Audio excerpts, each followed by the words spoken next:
নমস্কাৰ সকলোলৈকে টিপ ডেস্ক্ৰাইব ইউটিউব চেনেললৈ পুনৰ সকলোকে স্বাগতম জনাইছোঁ। পোনপ্ৰথমে বন্ধু বান্ধৱীসকল আপোনালোক আটাইকে মোৰ অশেষ ধন্যবাদ মোৰ ইকনমিক জিঅ'গ্ৰাফিৰ পাৰ্ট 1 আৰু 2 ভিডিঅ'টোক ইমান ভাল ৰেছপন্স দিয়াৰ বাবে। সো তাৰ বাবে মই ইকনমিক জিঅ'গ্ৰাফিৰ আকৌ আজি পাৰ্ট 3 ভিডিঅ'টো লৈ আহিছোঁ।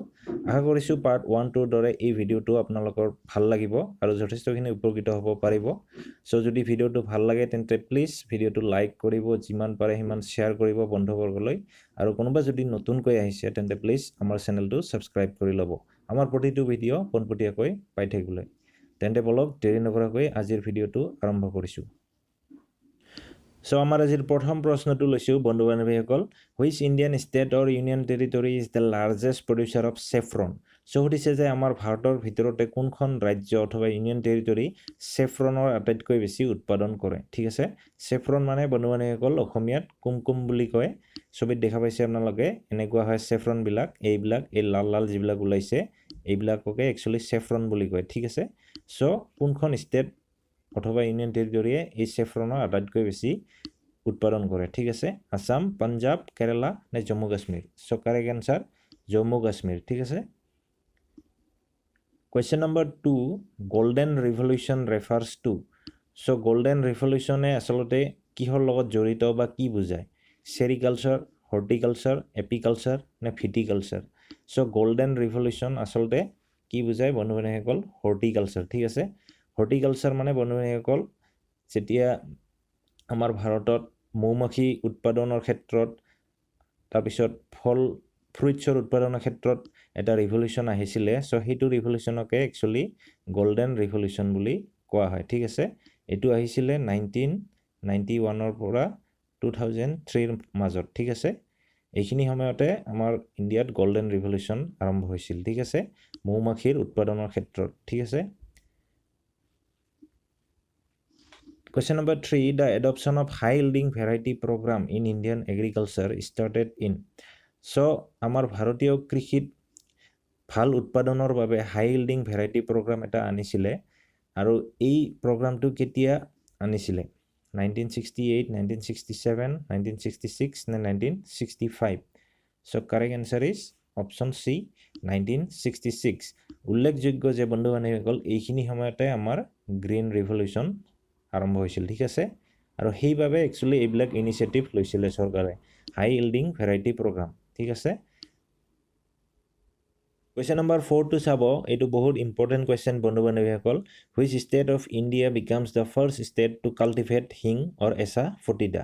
সো হিঙৰ খেতি আমাৰ ভাৰতত কোনখন ৰাজ্যই প্ৰথম আৰম্ভ কৰিছে? ঠিক আছে, so Sikkim, Arunachal Pradesh, Himachal Pradesh, Madhya Pradesh. So correct answer is option C, Himachal Pradesh. ঠিক আছে, এতিয়া বন্ধু বান্ধৱীসকল হিঙৰ বিষয়ে আপোনালোকক কোৱাৰ প্ৰয়োজন নাই, কাৰণ হিং বস্তুটো আপোনালোকে সকলোৱে চিনি পায়। আমাৰ ভাৰতীয় খাদ্য তথা ব্যঞ্জনবিলাকত হিঙৰ ব্যৱহাৰ বহুত বেছি হয়। সো কিন্তু আচৰিত কথাটো হ'ল যে এই হিঙৰ খেতি একচুৱেলি আমাৰ ভাৰতত নাছিলে আগতে। ঠিক আছে, হিং টোটেলি আমাৰ বেলেগ দেশৰ পৰা ইম্পৰ্ট কৰি আনিছিলে আমাৰ ইণ্ডিয়ান গভৰ্ণমেণ্টে। ঠিক আছে, ইৰাণ, আফগানিস্তান এইবিলাক দেশৰ পৰা প্ৰত্যেক বছৰে আমাৰ ভাৰতীয় চৰকাৰে হিঙৰ মোটামুটি ইম্পৰ্ট কৰাৰ ক্ষেত্ৰত 100 মিলিয়ন টকা খৰচ কৰিছিলে। ঠিক আছে, কিন্তু এতিয়াৰে পৰা এই হিঙৰ খেতি আমাৰ ভাৰতত আৰম্ভ হৈছে, আৰু পোনপ্ৰথমে হিমাচল প্ৰদেশে হিঙৰ খেতি আৰম্ভ কৰিছে। ঠিক আছে, হিমাচল প্ৰদেশৰ লাহাউল ভেলীত এই হিঙৰ খেতি আৰম্ভ কৰা হৈছে। ঠিক আছে, এতিয়া লাহে লাহে বেলেগ জেগাতো আৰম্ভ দিব। ঠিক আছে। কুৱেশ্যন নম্বৰ 5টো চাব, the Rihand dam project provides irrigation to. So Rihand dam প্ৰজেক্টটোৱে আচলতে কোন দুখন ৰাজ্যক জলসিঞ্চনৰ সুবিধা দিয়ে? ঠিক আছে, so Gujarat, Maharashtra, U P, Bihar, Orissa, West Bengal, Kerala, Karnataka. So correct answer is option B, Uttar Pradesh আৰু বিহাৰত এই ৰিহান ডেম প্ৰজেক্টটোৱে জলসিঞ্চনৰ বাবে সুবিধা দিয়ে। ঠিক আছে। Question number 6, Asia's largest dry fish market is. So এছিয়াৰ ভিতৰতে শুকান মাছৰ আটাইতকৈ ডাঙৰ বজাৰখন ক'ত আছে? ঠিক আছে বন্ধু বান্ধৱীসকল, এইখন আমাৰ অসমতে আছে। Option A Mariani, option B Morigaon, option C Jagiroad, option D Hojai. So correct answer is option C Jagiroad. ঠিক আছে, জাগিৰোড মৰিগাঁও ডিষ্ট্ৰিক্টতে আছে। Question number 7, the terracotta industry in Assam has developed in. So অসমৰ ভিতৰতে terracotta industry ক'ত আৰম্ভ হৈছে বা স্থাপিত হৈছে ঠিক আছে so option বোৰ দিয়া আছে Goalpara Barak valley Dhubri Tinsukia so terracotta industry অসমৰ কোনখন জিলাত বা ক'ত আছে গোৱালপাৰা জিলাত ঠিক আছে গোৱালপাৰা জিলাৰ মৰনৈত আছে ঠিক আছে terracotta industry ছবিত দেখা পাইছে আপোনালোকে terracotta এনেকুৱা হয় Question number 8 to Sabo, which of the following cottage industry workers in Assam suffer most due to the paucity of raw materials? So, kunbilak amar Ohomor cottage industry labor আটাইতকৈ বেছি নিবনুৱা সমস্যাত ভুগিবলগীয়া হৈছে কেৱল কেঁচামালৰ অভাৱত so kunbilak labor brass smiths bell metal smiths ivory artists নে potter and blacksmiths so ছবিটো দেখি পেলাই বন্ধু-বান্ধৱীসকল নিশ্চয় অনুমান কৰিব পাৰিছে কোনবিলাক লেবাৰ হ'ব আইভৰি আৰ্টিষ্টৰ ঠিক আছে এইবিলাক আইভৰি আৰ্ট বুলি কয় Question number 9 which state of India has the world's largest deposit of thorium so আমাৰ পৃথিৱীৰ ভিতৰতে আটাইতকৈ বেছি থৰিয়ামৰ ডিপোজিট বা ভাণ্ডাৰ ক'ত আছে ঠিক আছে ভাৰতত Kerala Karnataka Andhra Pradesh Assam so correct answer is option C Andhra Pradesh ঠিক আছে Question number 10. Which of the following states is the largest producer of rock phosphate in India? So, ভাৰতৰ ভিতৰতে আটাইতকৈ বেছি rock phosphate কোনখন ৰাজ্যত ভাৰতৰ উৎপাদন হয় ঠিক আছে হিমাচল প্ৰদেশ ছত্তীশগড় কেৰালা ৰাজস্থান so আমাৰ ভাৰতৰ ভিতৰতে আটাইতকৈ বেছি rock phosphate উৎপাদন হোৱা ৰাজ্যখন হৈছে অপচন ডি ৰাজস্থান ঠিক আছে Question number 11. Which among the following has the largest shipyard in India? So বন্ধু-বান্ধৱীসকল তলত কেইখনমান ঠাইৰ নাম দিছে so কোনখন ঠাইত আটাইতকৈ বেছি আমাৰ আটাইতকৈ ডাঙৰ শিপইয়াৰ্ড আছে ভাৰতৰ ঠিক আছে শিপইয়াৰ্ড মানে বন্ধু-বান্ধৱীসকল য'ত জাহাজ বনোৱা আৰু মেৰামতি কৰা হয় ঠিক আছে যেনেকুৱা আমাৰ গাড়ীবিলাক মেনুফেকচাৰিং প্লান্ট থাকে আৰু তাৰ বাবে সাৰ্ভিসিং সেন্টাৰ থাকে ঠিক তেনেকুৱা জাহাজবিলাক বনোৱা আৰু মেৰামতি কৰা কিছুমান জায়গা থাকে so সেইবিলাকক শিপইয়াৰ্ড বুলি কয় so আমাৰ ভাৰতৰ ভিতৰতে আটাইতকৈ বেছি ডাঙৰ শিপইয়াৰ্ড কোন ঠাইত আছে so কলকাতা কোচি মুম্বাই নে বিশাখাপট্টনম so ক'ত আছে অপচন বি কোচিত আছে ঠিক আছে কোচি ক'ত আছে Kerala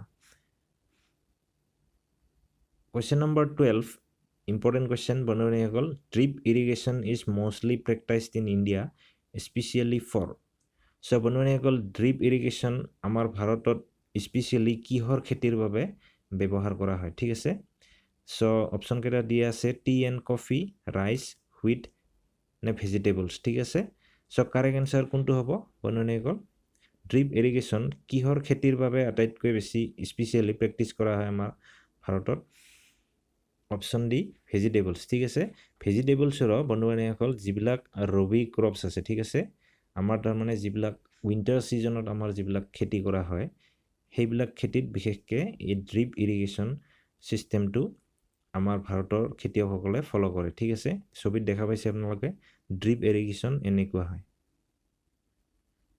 Question number 13 important question Grey Revolution is associated with so Grey Revolution কিহৰ লগত জড়িত অপচনবোৰ দিয়া আছে production of cement commercial production of eggs production of sweets steel production so correct answer grey নামটোৰ পৰাই গম পাব লাগে বন্ধু-বান্ধৱীসকল কিহৰ লগত জড়িত হ'ব পাৰে production of cement ঠিক আছে Question number 14 to চাব Trombe Nangal and Sindri are famous for which of the following so এই তিনিখন ঠাই একচুয়ালি কিহৰ বাবে বিখ্যাত ঠিক আছে Trombe Nangal আৰু Sindri iron coal fertilizers seeds so correct answer option C fertilizers ঠিক আছে সাৰ উৎপাদনৰ বাবে এই তিনিখন ঠাই বিখ্যাত Question number 15 to চাব major coal fields of Assam are part of so আমাৰ অসমৰ বেছিভাগ coal field বিলাক কাৰ অংশ হয় ঠিক আছে গনৱানা coal field tertiary coal field Damodar coal field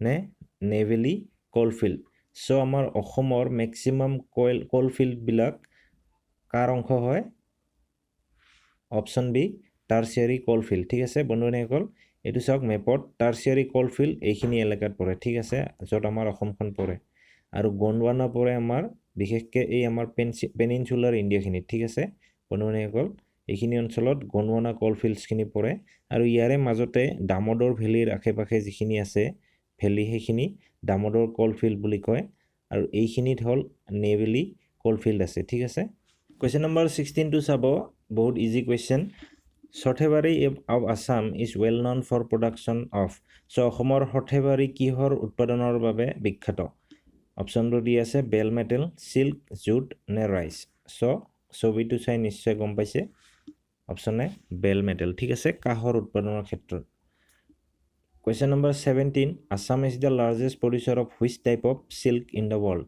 so বিশ্বৰ ভিতৰতে কি সিল্কৰ উৎপাদনৰ ক্ষেত্ৰত অসম আটাইতকৈ ওপৰত আছে ঠিক আছে largest producer mulberry silk eri silk muga silk নে tussar silk so correct answer is option C muga silk ঠিক আছে Question number 18 to চাব Green Revolution is mainly associated with which crop So Green Revolution মূলতে কি খেতিৰ লগত জড়িত ঠিক আছে ৰাইচ হুইট পালসেছ নে sugar cane so correct answer is option B wheat ঠিক আছে বন্ধুসকল গেহু খেতিৰ লগত এই গ্ৰীণ ৰিভলিউশ্যন মূলতে জড়িত Question number 19 to চাব which is the main source of income for the people of Nagaland so নাগালেণ্ডৰ নাগৰিকবিলাকৰ ইনকামৰ মূল উৎস কি ঠিক আছে জীৱিকাৰ মূল উৎস কি handicraft agriculture rearing of livestock ne weaving so correct answer বন্ধুসকল option b agriculture ঠিক আছে approximately 71% নাগালেণ্ডৰ people actually agricultureৰ ওপৰত ডিপেন্ড কৰে ঠিক আছে তাৰ পিছতে কিন্তু weavingৰ ওপৰতো বহুতখিনি পৰিমাণে ডিপেন্ড কৰে ঠিক আছে weavingৰ ক্ষেত্ৰত নাগালেণ্ডৰ বহুত নাম আছে নাগালেণ্ডৰ মহিলাবিলাকৰ so ইয়াৰ কিন্তু correct answer to agriculture ঠিক আছে Question number 20 The most important Rabi pulse crop in India is So আমাৰ ভাৰতৰ ভিতৰতে আটাইতকৈ বেছি ইম্পৰ্টেন্ট ৰবি পালস ক্ৰপ কোনটো চিকপি সয়াবিন পিজন পি নে green gram so correct answer is option A chickpea ঠিক আছে ছবিত দেখা পাইছে একচুয়ালি এইবিলাককে চিকপি বুলি কয় ঠিক আছে নিশ্চয় চিনি পাইছে Question number 21 Which is the longest irrigation canal of India So ভাৰতৰ আটাইতকৈ দীঘল ইৰিগেশ্যন কেনেল কোনটো so colony canal Indira Gandhi canal East Coast canal নে যমুনা কেনেল সো ভাৰতৰ ভিতৰতে আটাইতকৈ দীঘল বা দীৰ্ঘতম ইৰিগেশ্যন কেনেল কোনটো বন্ধুসকল option B Indira Gandhi canal আৰু এই কেনেলটো ক'ত আছে ৰাজস্থানত আছে ঠিক আছে ৰাজস্থানৰ হেফালেদি সুটলেছ আৰু বিয়াস নদীৰ পানীখিনিক একচুয়ালি এই কেনেলটোৱে ক'ত পঠিয়ায় সুটলেছ আৰু বিয়াস নদীৰ পানীখিনি এই কেনেলটোৱে থাৰ মৰুভূমিত পঠিয়ায় ঠিক আছে থাৰ মৰুভূমিত Question number 22 Assam is one of the largest producer of which of the following cash crops in India so সুধিছে যে অসম আমাৰ ভাৰতৰ ভিতৰতে কোনটো কেশ ক্ৰপছৰ আটাইতকৈ বেছি উৎপাদন কৰে ঠিক আছে কটন সুগাৰ কেন ওয়েল সিডছ নে জুট সো কাৰেক্ট আনসাৰ কোনটো হ'ব বন্ধুসকল ছবিটো দেখি নিশ্চয় গম পাইছে অপশ্যন ডি জুট ঠিক আছে মৰাপাট Question number 23 Farming for own consumption is known as so কেৱল নিজৰ আৰু নিজৰ পৰিয়ালৰ বাবে খেতি কৰাটো কি খেতি বুলি কোৱা হয় Mixed farming, plantation farming, subsistence farming, commercial farming. So, option C, subsistence farming. ঠিক আছে Question number 24 Silver revolution in India is associated with the production of So, silver revolution আসলতে আমাৰ ভাৰতৰ কি উৎপাদনৰ লগত জড়িত Pulses, eggs, meats নে onions So, Correct answer is option B eggs ঠিক আছে কণী উৎপাদনৰ লগত জড়িত এই সিলভাৰ ৰেভলিউশন সো আজিৰ আমাৰ শেষ প্ৰশ্নটোলৈ আগবাঢ়িছো Question number 25 নিৰপাখ টুটাছ is the father of which revolution so নিৰপাখ টুটাছ এগৰাকী মানুহৰ নাম সো তেখেতক কি ৰেভলিউশনৰ জনক বুলি কোৱা হয় হোৱাইট ৰেভলিউশন গ্ৰে ৰেভলিউশন সিলভাৰ ৰেভলিউশন নে গোল্ডেন ৰেভলিউশন সো ছবিটো দেখি নিশ্চয় অনুমান কৰিব পাৰিছে অপশ্যন ডি গোল্ডেন ৰেভলিউশন ইয়াৰ আগতে এটা কোৱেশ্চন নিশ্চয় পাইছে বন্ধুসকল গোল্ডেন ৰেভলিউশনৰ ওপৰত মই তাতেই কৈছোঁ গোল্ডেন ৰিভলিউশ্যন কিহৰ লগত জড়িত মৌমাখি উৎপাদনৰ লগত ঠিক আছে আৰু এই গোল্ডেন ৰিভলিউশ্যনৰে জনক বুলি কোৱা হয় নিৰ্বাক টুটাছক ঠিক আছে সো বন্ধুসকল আজিৰ 25টা MCQ পাৰ্ট 3 ইকনমিক জিঅ'গ্ৰাফিৰ ইমানে আছিলে আশা কৰিছোঁ পাৰ্ট 1 আৰু 2ৰ দৰে এই প্ৰশ্ন উত্তৰকেইটাও আপোনালোকৰ যথেষ্টখিনি কামত আহিব সো ভিডিওটো যদি ভাল লাগিছে তেন্তে প্লিজ লাইক কৰিব ভিডিওটো বন্ধুবৰ্গলৈ শ্বেয়াৰ কৰিব যিমান পাৰে সিমান আৰু যদি নতুনকৈ আহিছে কোনোবা তেন্তে প্লিজ চেনেলটো ছাবস্ক্ৰাইব কৰি ল'ব সো পুনৰ লগ পোৱাৰ প্ৰতিশ্ৰুতিৰে ধন্যবাদ জয় অসম